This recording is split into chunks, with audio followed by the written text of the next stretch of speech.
Hi friends, क्या हाल चाल है। मैं हूँ उत्तम और आप देख रहे हैं एक्सीलेंट फैक्ट्स।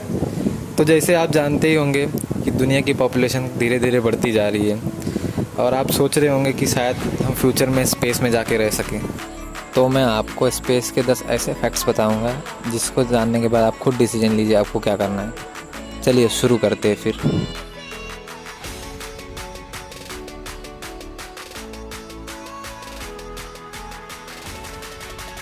तो दोस्तों, स्पेस में कोई भी एटमॉस्फेयर नहीं है, तो साउंड को ट्रैवल करने के लिए कोई भी मीडियम नहीं है, तो हम कोई भी आवाज़ स्पेस में सुन नहीं सकते।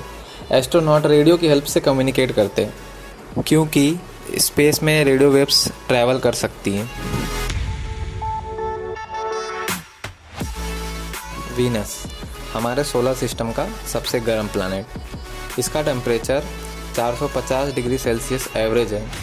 हैरानी की बात यह है कि मर्क्यूरी प्लैनेट सन से नज़दीक होने के बावजूद इससे कम गर्म है और ये उससे भी ज़्यादा गर्म है। इसका रीज़न ये है कि मर्क्यूरी ग्रह पे कोई भी एटमॉस्फेयर नहीं है और वीनस ग्रह का एटमॉस्फेयर डेंस है, तो यहाँ पे टेम्परेचर बाहर नहीं जा पाता और मर्क्यूरी ग्रह का टेम्परेचर फ्लक्चुएट होता रहता है।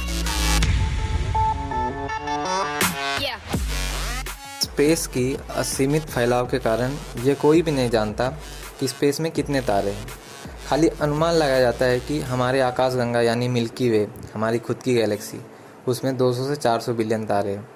पर ये सच कोई नहीं, एकदम परफेक्ट एक्यूरेट कोई नहीं बता सकता क्योंकि स्पेस दिन पर दिन फैलते जा रहा है, हमारा यूनिवर्स धीरे धीरे बड़ा होते जा रहा है। इसके कारण ये कोई नहीं बता सकता कि हमारे स्पेस में कितने तारे हैं।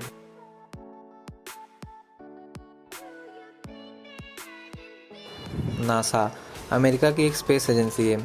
वो अपने एस्ट्रोनॉट्स के लिए जो सूट डिज़ाइन करता है उसकी कीमत होती है $12 मिलियन, यानी इंडियन रुपीज़ में 96 करोड़ रुपीज़, 96 करोड़। सोचिए, इतना महंगा बस एक सूट होता है, तो पूरे मिशन का कितना होगा।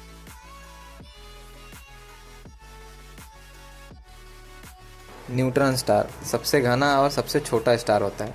उसका रेडियस ज़्यादा से ज़्यादा 8 से 10 किलोमीटर तक का होता है, पर उसका मास हमारे सन के इतना भी हो सकता है और वो हर सेकंड में 600 से 712 टाइम रोटेट करता है।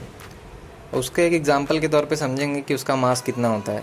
मान लीजिए एक चम्मच में आपने न्यूट्रॉन स्टार लिया, तो उसका वज़न और हमारे पूरे पृथ्वी पे जितना पानी है उसका वज़न एक बराबर होगा।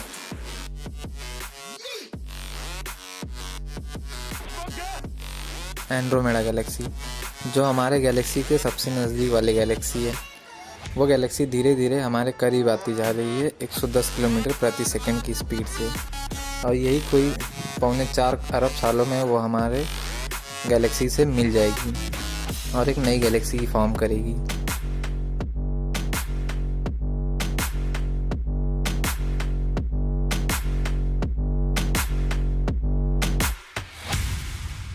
हमारा चाँद, हमारे चाँद पे कोई वातावरण नहीं है, यानी एटमॉस्फेयर नहीं है, तो उस पर कोई भी पानी नहीं है और ना ही कोई हवा मौजूद है। तो जो मिशन हुआ था 1969 में, अपोलो मिशन, उस पर जो एस्ट्रोनॉट चाँद पे गए थे तो उनके पैरों के निशान, उनके टायरों के निशान और उनके मून लैंडर का निशान आज भी वहाँ पर पड़ा हुआ है और वो कई लाखों साल तक ऐसे ही पड़ा रहेगा क्योंकि वहाँ पर हवा नहीं है।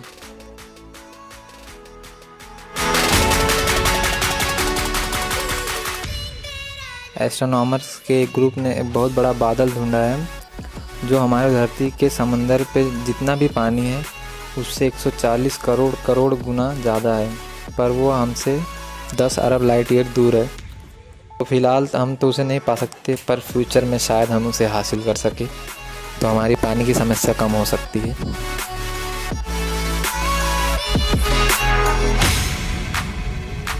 एस्ट्रॉयड, जिनकी साइज़ 20 मीटर से लेके कई किलोमीटर्स तक की हो सकती है।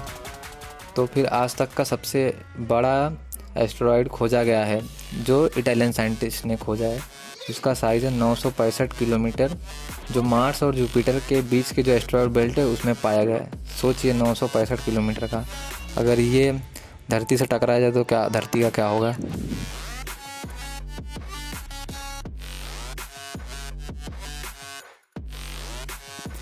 अपने सोलर सिस्टम में अगर हम धरती को छोड़ दें तो मार्स ही एक ऐसा ग्रह है जिस पे जीवन पाया जा सकता है या फिर जीवन की आशंका है वहाँ पे।